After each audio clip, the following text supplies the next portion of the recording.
দোতলা বিশিষ্ট বাড়িটি লাল, নীল, সবুজ ঝাড়বাতি দিয়ে আবৃত। ছাদ থেকে শুরু করে পুরো বাড়ির ভিতর ফুল দিয়ে ডেকোরেশন করা হয়েছে। মেহেদি অনুষ্ঠান উপলক্ষে নুসরাত, অনিকা, মম, সাদিয়া, সৌরভী আর আরিশা ম্যাচিং কাস্টমাইজ করা ল্যাভেন্ডার কালারের ড্রেস তৈরি করেছে। 6জন সেম ড্রেস পরে মেকআপ করতে ব্যস্ত। ব্রাইড পার্লারে রেডি হওয়ার জন্য গিয়েছে। আশিকের কোনো ধরনের মেহেদি, গায়ে হলুদ অনুষ্ঠান না হওয়ায় মম সৈয়দ বাড়িতে চলে আসছে। লুৎফা বেগম নিজের স্বামীর বাসায় রয়েছেন। আশিকের বিয়ে উপলক্ষে তার স্বামীর বাড়ির অনেক মেহমান তাদের বাসায় আসছেন, তাই তিনি আসতে পারছেন না। তিনি ফোন দিয়ে জানিয়েছেন আগামীকাল তো এমনিতেই কনভেনশন হলে দেখা হবে, তাহলে আজ আর এসে কি করবেন। আর ডেলাদের বাসায় মেয়ের কাপড় পাঠানো এখনো বাকি রয়েছে।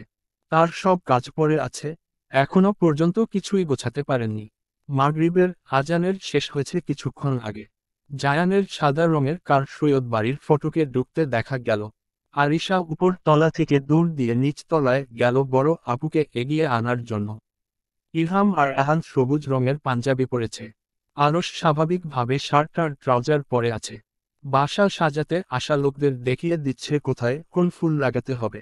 ইসরাতের বিয়ের সকল দায়িত্ব এসে পড়েছে আরশের উপর। রাত 8টার দিকে সাজিদা, শুভ আর শুভ্র আসলো। বাড়ির কর্ত্রীরা মেহমানদের সেবা করতে গিয়ে হিমশিম খাচ্ছেন। কাজ করে ফুরসত পাচ্ছেন যে একটু গিয়ে রেডি হবেন।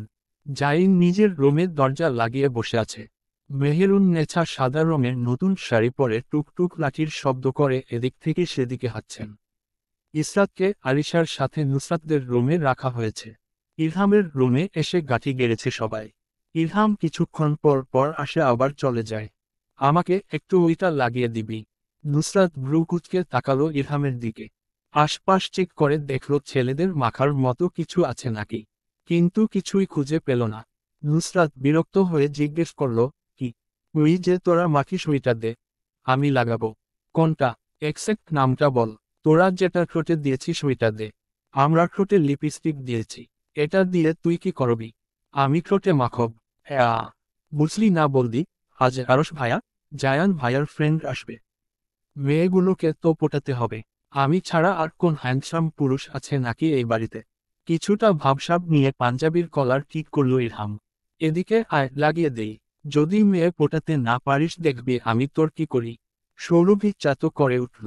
নুসরাতকে সাবধান করে বলল, নুসরাত লাগিয়ে দিবি না। এই ইলহাইমার বাচ্চা তোর একটাই হচ্ছে না, আরও লাগবে। শালা খবিস, বদমাস। বাল লাগাবি মুখে, এদিকে আয়, আমি লাগিয়ে সিচবহি ভালো করে। আরে বউ রাগ কর কেন? আমি তো মজা করছি, এমনি লাগাচ্ছি একটু। ঠোঁট গোলাপি করার জন্য একটু দিচ্ছি যাতে ছবি তুলবে যখন ভালো আসে। আমার পরের প্রজন্ম যাতে আমাদের ছবি দেখে আমাকে হ্যান্ডসাম ম্যান বলতে পারে। বুঝেছ জান? আগে বলবি তো, না হলে আজ তোর কি করতাম আমি নিজেই জানি না। নুসরাত নুড কালার লিপস্টিক লাগিয়ে দিল ইলহামকে। ইলহাম লিপস্টিক লাগিয়ে যেতেই আহান দৌড়ে আসলো। তোর আবার কি? আপু আমিও দিব। কি দিবি? ছোট ভাইয়া যা দিয়েছে তাই। নাম না বললে বুঝবো কি করে? নাম বল। আপু লিপস্টিক। নুসরাত হা হা করে হেসে উঠল। কি বললি আবার বল। আহান মুখ কাদো কাদো বানিয়ে নুসরাতের দিকে তাকিয়ে তাকল। নুসরাত মেঝেতে বসে আহানকে বিছানায় বসিয়ে জিজ্ঞেস করল, আবার বল কি বলেছিস? আহান বলতে গিয়ে কান্না করে দিল। নুসরাত সে চুমু খেল আহানের গালে। ঠোঁটে লিপস্টিক লাগিয়ে দিয়ে ঠোঁটে হালকা চুমু খেল। নুসরাত বলল, হয়েছে, কান্না করতে হবে না। মেয়েদের মতো চিৎকাদুনে হয়েছিস। দেখে আয়, বড় আপু কি করছে। আহান চোখ মুছতে মুছতে ইলহামের রুম থেকে বের হলো। মেকআপ শেষ হলে গুছিয়ে নেই। খুব গুছিয়ে ফেল। রাত 10টার দিকে মেহেদি অনুষ্ঠান শুরু হলো। মেহেদি অনুষ্ঠানের জন্য আলাদাভাবে আরশ স্টেজ করিয়েছে যাতে ব্রাইড ফটোসেশন করতে পারে। স্টেজ কিছুটা ল্যাভেন্ডার কালার আর সবুজ কালারের মিশ্রণে। মেঝেতে ছড়িয়ে ছিটিয়ে রাখা হয়েছে কুশন। ব্রাইডের বসার জন্য ডিজাইনিং সোফা আনানো হয়েছে। ম্যান ব্রাইডের বিভিন্ন অ্যাঙ্গেলে ছবি তুলছে। কিছুক্ষণ পর গ্রুপ ফটো তোলার জন্য ভাই বোন সবাইকে আসার জন্য বলল ম্যান। আরশ ছাদে খাবার চেক করতে এসেছিল সবকিছু ঠিক আছে কিনা, কিন্তু মাঝপথে ম্যান আরশকে ডাক দিল। আরশ যেতেই থাকে ইসরাতের পায়ের কাছে বসিয়ে দিল। আরশ বিরক্ত হয়ে বলল, আমার অবস্থা দেখছেন, ঘামে জবাজ বা তার মধ্যে ট্রাউজার আর শার্ট পরে আছি। এইসব ছবি তো অ্যালবাম করা হবে। আমি এই অবস্থায় ছবি তুলব? কাপড় চেঞ্জ করে এসে ছবি তুলছি। ভাইয়া আপনাকে এইভাবে হ্যান্ডসাম লাগছে। কাপড় চেঞ্জ করতে হবে না। মুখে যদি একটু হাসি আনেন তাহলেই হবে। পুরো নায়কের মতো লাগবে। আরশ ইসরাতের ডান পায়ের কাছে বসল। ইশরাত কিছুটা উঁচু কুশনের উপর বসা। মম আর সাদিয়া তার পাশে বসে হেসে তার দিকে তাকিয়ে আছে। ইলহাম আর সৌরভী সবার সামনে শোয়ার মতো করে বসে আছে।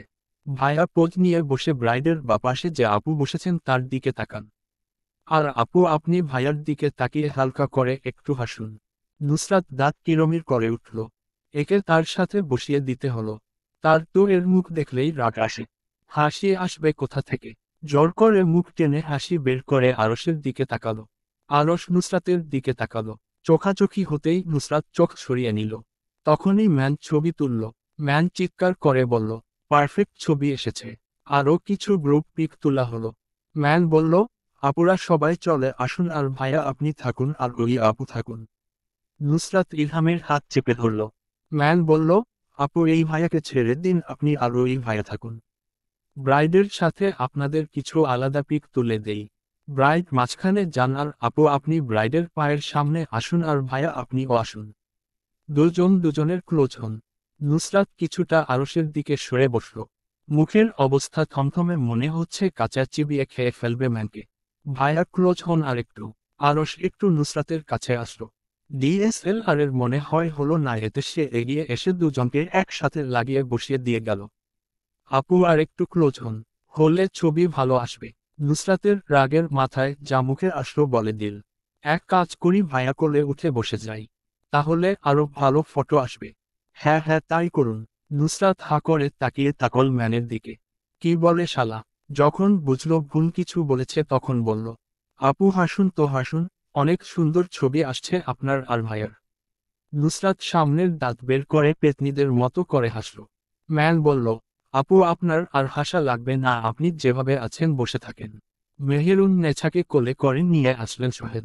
ব্রাইডের ছবি আম্মার সাথে তুলে দাও। দাদি আপনি গিয়ে ওখানে বসুন ব্রাইডের পাশে। আর ভাইয়া আপনি নিচ থেকে উঠে ব্রাইডের পাশে বসুন। আরে আপু আপনি যাচ্ছেন কোথায়?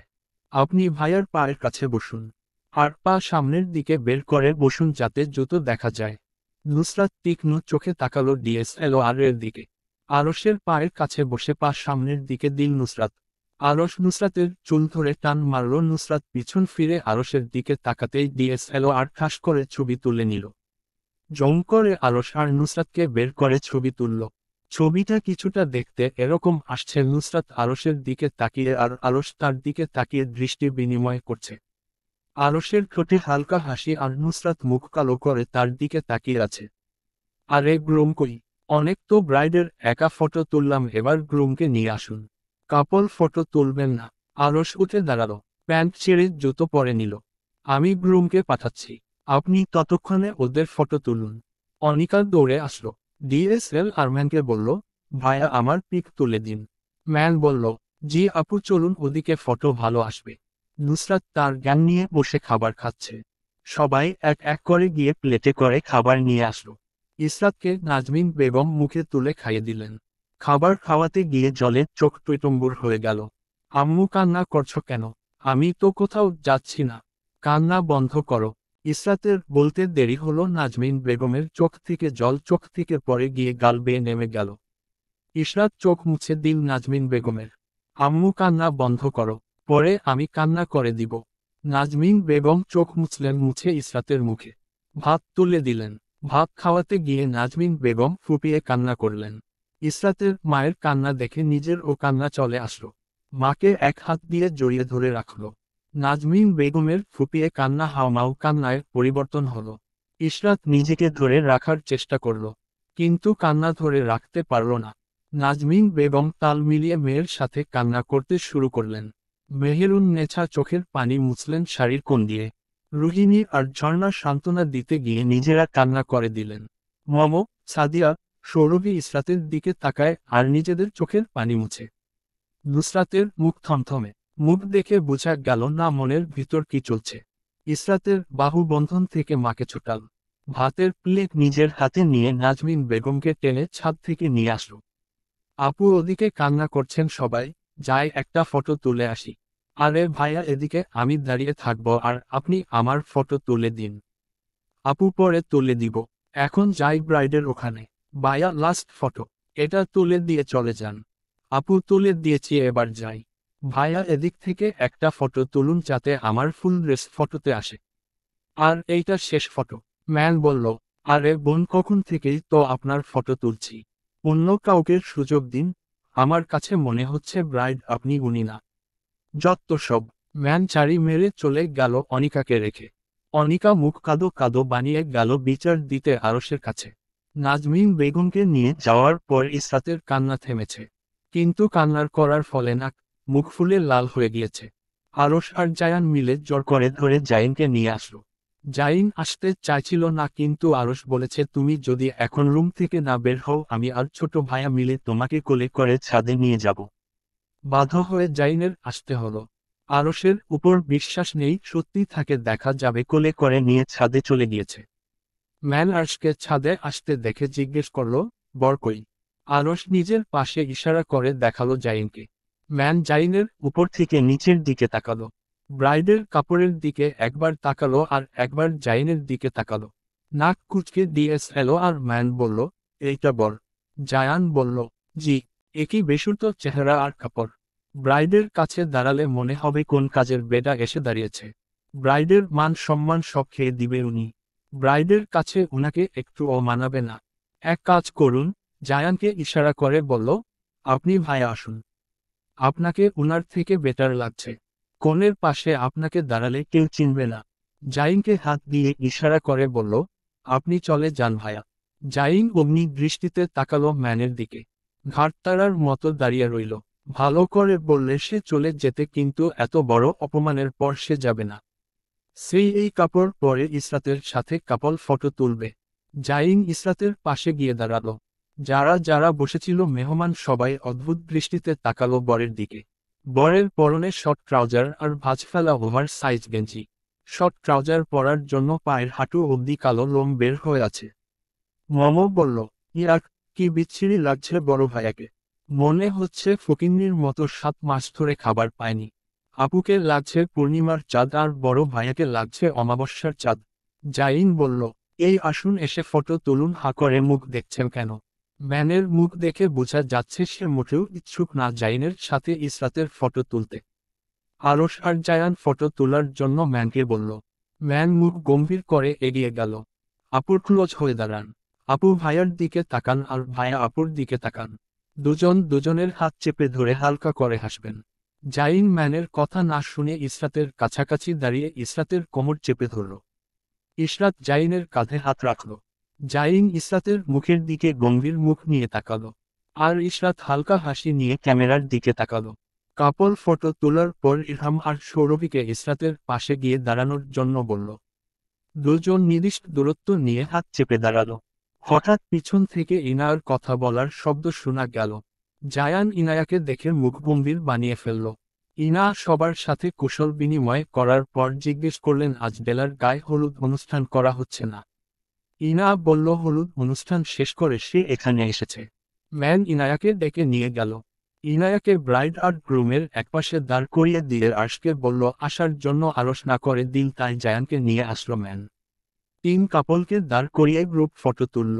জাইনকে হাসার জন্য বলা হলে সে মুখ আরো গম্ভীর বানিয়ে ফেলল। আরশের হঠাৎ করে ফোন আসায় সে কল ধরে কথা বলতে বলতে নিচতলায় গেল। ছাদে মানুষের কথা বলার শব্দে ফোনের অপাশ থেকে বলা কথা শোনা যাচ্ছিল না। আপনি চলে এসেছেন মিস রুবা? জি স্যার, আপনাদের বাসার গেটের সামনে দাঁড়িয়ে আছি। আরশ গেটের সামনে গিয়ে গেট খুলে দিল। হাসি মুখে রুবার দিকে তাকিয়ে জিজ্ঞেস করল, মিস রুবা এত লেট করলেন? অলমোস্ট রাত 11টা। আসলে স্যার বাসার কাজ শেষ করে আসতে একটু দেরি হয়ে গিয়েছে। অনুষ্ঠান কি শেষ? না, এখনো শেষ হয়নি। চলুন উপরে ছাদে চলুন। রুবাকে নিয়ে ছাদে আসলো আরশ। সবার সাথে পরিচয় করিয়ে দিল তাদের অফিসের একজন কর্মচারী। মেহেরুন নেছা তীক্ষ্ণ দৃষ্টিতে রুবার দিকে তাকিয়ে রইলেন। রুবা আর আরশকে নিয়ে জাইন আর ইসরাতের পাশে বসিয়ে দিল। আর নুসরাত আর আহান বসল ইসরাতের পায়ের পাশে। সৌরভী, ইরহাম আর মম, সাদিয়া ব্রাইড গ্রুমের পিছনে গিয়ে দাঁড়ালো। আরিশা বসলো আরশ আর রুবার সামনে আর অনিকা বসলো আহান আর নুসরাতের পাশে।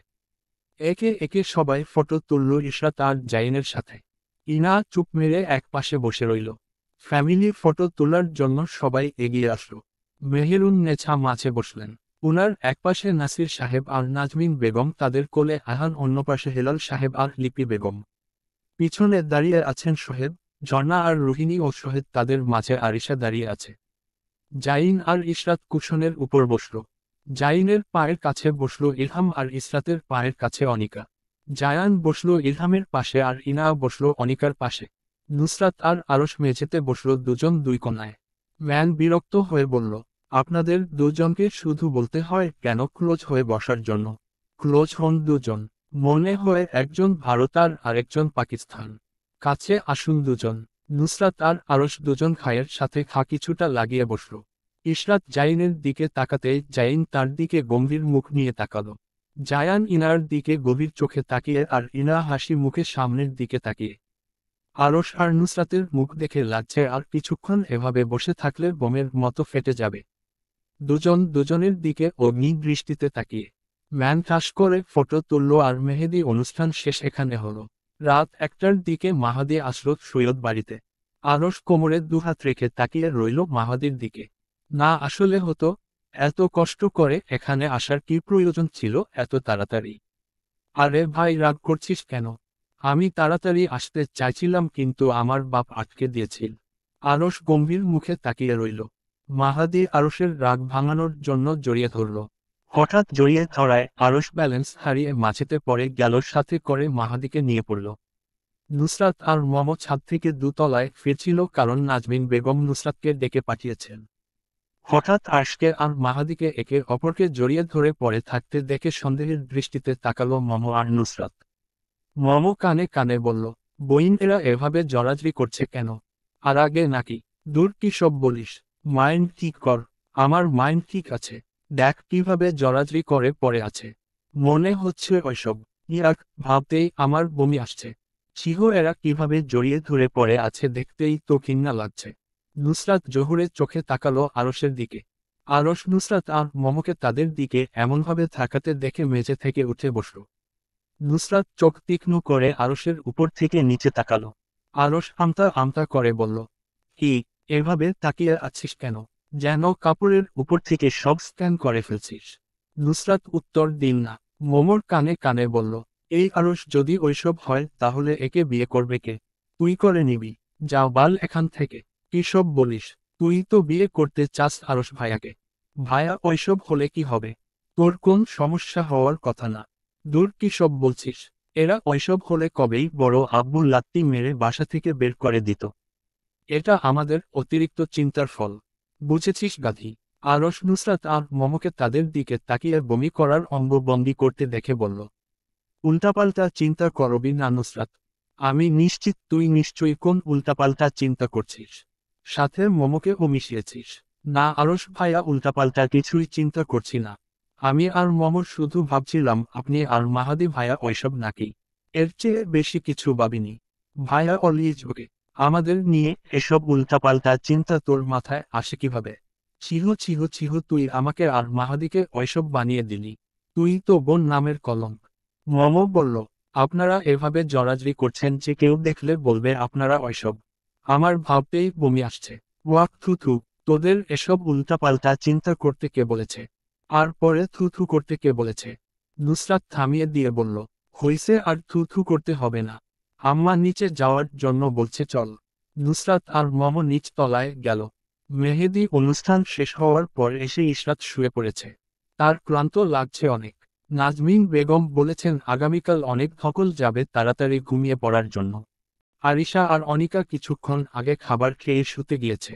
মেহেদি অনুষ্ঠান শেষে খাবার যেগুলো ছাদ থেকে ফিরে আসছে নাজমিন বেগম সেগুলো ফ্রিজে তুলে রাখছেন। আহান বসে বসে মোবাইলে কার্টুন দেখছিল আর চিপস খাচ্ছিল। মম গিয়ে তার পাশে বসল। শুভ্র কান্না করার জন্য সাজিদা শুভ্রকে এনে মমর কোলে দিল। কিছুক্ষণ শুভ্রকে রাখো, আমার মাথা ব্যথা করছে।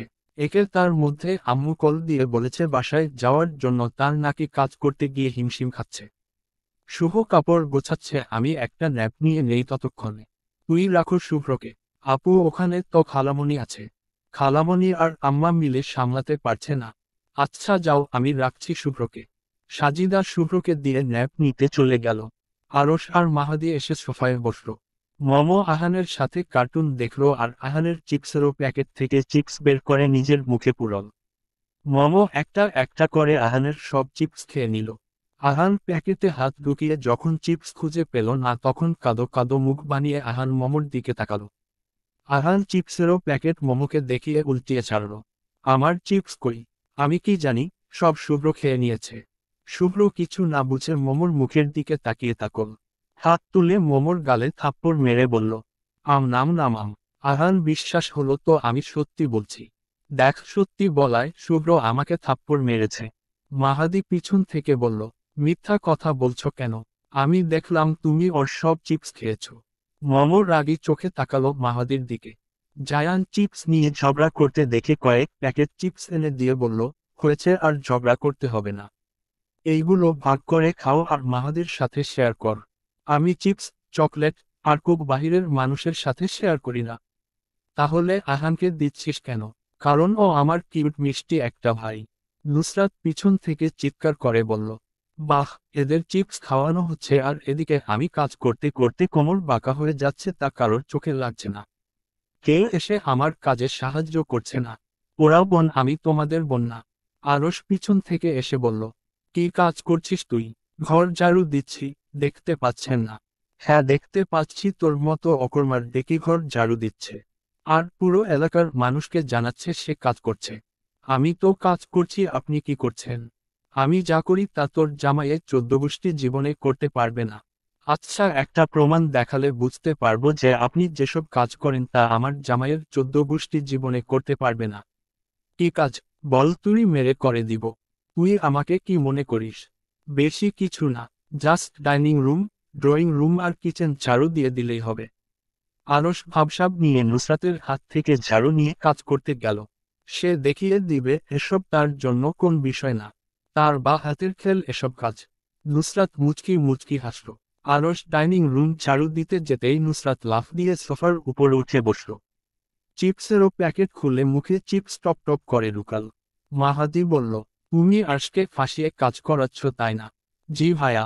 পাগলকে যদি পাগল না বললে পাগল খুশি হয় তাহলে পাগলকে পাগল না বলাই ভালো। দেখুন কিভাবে কাজ করিয়ে নিচ্ছি। ভালো মুখে বললে জীবনে করে দিত কি? উহু না। রুহিণী আহানের কাছ থেকে মোবাইল নিয়ে নিলেন। বললেন, অনেক কার্টুন দেখেছো, আজকের জন্য এনাফ। অনেক রাত হয়েছে, তারা দিলেন সবাইকে ঘুমানোর জন্য। মাহাদি বাসায় ফিরে যেতে চাইলে রুহিণী আটকে দিলেন। আজ এখানে থাকার জন্য বললেন। আগামীকাল নাস্তা করে তারপর যাবে। মাহাদি না করল না। আজ দুজন একসাথে থাকার সুযোগ পেয়েছে তাই লুফে নিল। মাহাদি ঘুমানোর জন্য আরশের সাথে তার রুমে চলে গেল। বাড়ির ভিতরের আলো ধীরে ধীরে সব নিভিয়ে দেওয়া হলো। অন্ধকার গ্রাস করে নিল দোতলা বিশিষ্ট বাড়িকে। অন্ধকারের মধ্যে আগুনের স্ফুলিঙ্গের ছটা দেখা গেল। দু আঙুলের ভিতর সিগারেট চেপে দীর্ঘশ্বাস নিল জাইন। এই সিগারেট ও ধোঁকা দিচ্ছে। শালা স্ট্রেস রিলিফ করার জন্য এটা টান দিল, এটা তো স্ট্রেস রিলিফ করবে মনে হচ্ছে, আরো স্ট্রেস বাড়িয়ে দিচ্ছে।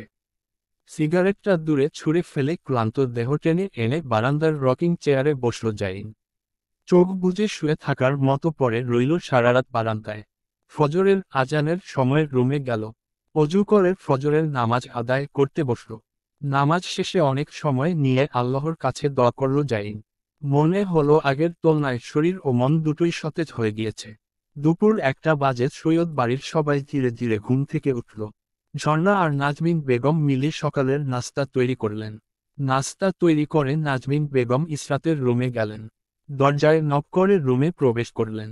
ইশরাত দাঁত ব্রাশ করে মাত্র ওয়াশরুম থেকে বের হয়েছে। তাড়াতাড়ি এসে নাস্তা করে যা। পার্লারে অ্যাপয়েন্টমেন্ট রেখেছিস কয়টা? 4টার সময়। নাস্তা করে এসে গোসল করে নিস। আচ্ছা আম্মু। নবাবজাদি কোথায়? রাতে এই রুমে ঘুমায়নি। এসেছিল দলবল নিয়ে এই রুমে শোয়ার জন্য, সবার জায়গা না হওয়ায় ইরহামের রুমে ঘুমিয়েছে। ইরহাম কোথায় ঘুমিয়েছে? নুসরাতের রুমে। কিন্তু ওই রুম তো পরিষ্কার করে রাখা হয়নি অনেকদিন থেকে। রাতে সৌরভী পুরনো বিছানা তুলে নতুন বিছানা বিছিয়ে দিয়েছে। নাজমিন বেগম ভ্রু কুঁচকে তাকালেন। নুসরাতের উপর তিক্ত বিরক্ত হয়ে বললেন, নুসরাত কোথায় ছিল? ও থাকতে সৌরভী কাজ করবে কেন? সৌরভী মেহমান, এটা কি গাজিটা ভুলে গিয়েছে? আমি জানি কি। আচ্ছা নাস্তা কর, গিয়ে আমি ওদের ডাক দিয়ে নিয়ে আসি। নাজমিন বেগম ইলহামের রুমে প্রবেশ করে দেখলেন নুসরাত আর সাদিয়া মাঝে শুয়েছে। মমো এক পাশ থেকে নুসরাতের উপর পা তুলে শুয়ে আছে আর আরেক পাশ থেকে সাদিয়া জড়িয়ে ধরে আছে। নুসরাত ঘুমের মধ্যে হাত ঠেলে সরিয়ে দিল।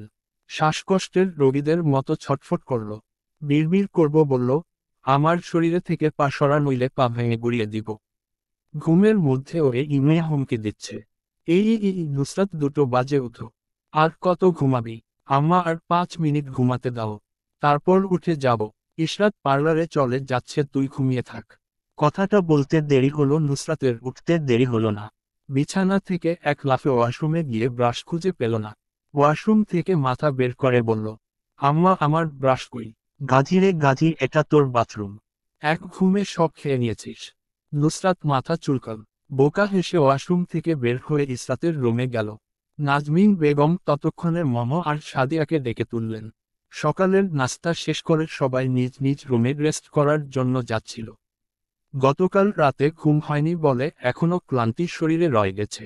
মাহাদি নাস্তা করে বিদায় নিল।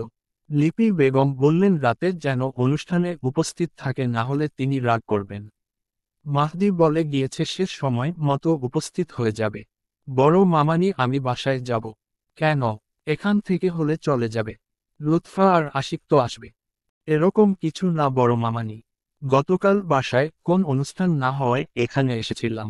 আপু তো রাতে চলে গিয়েছে আর আমি কাপড় আনিনি বিয়েতে পরার জন্য। তাই এখন গেলে ভালো হয়। বাসায় গিয়ে রেডি হয়ে কনভেনশন হলে চলে যাব। আর আপনাদের সাথেও দেখা হয়ে যাবে সেখানে।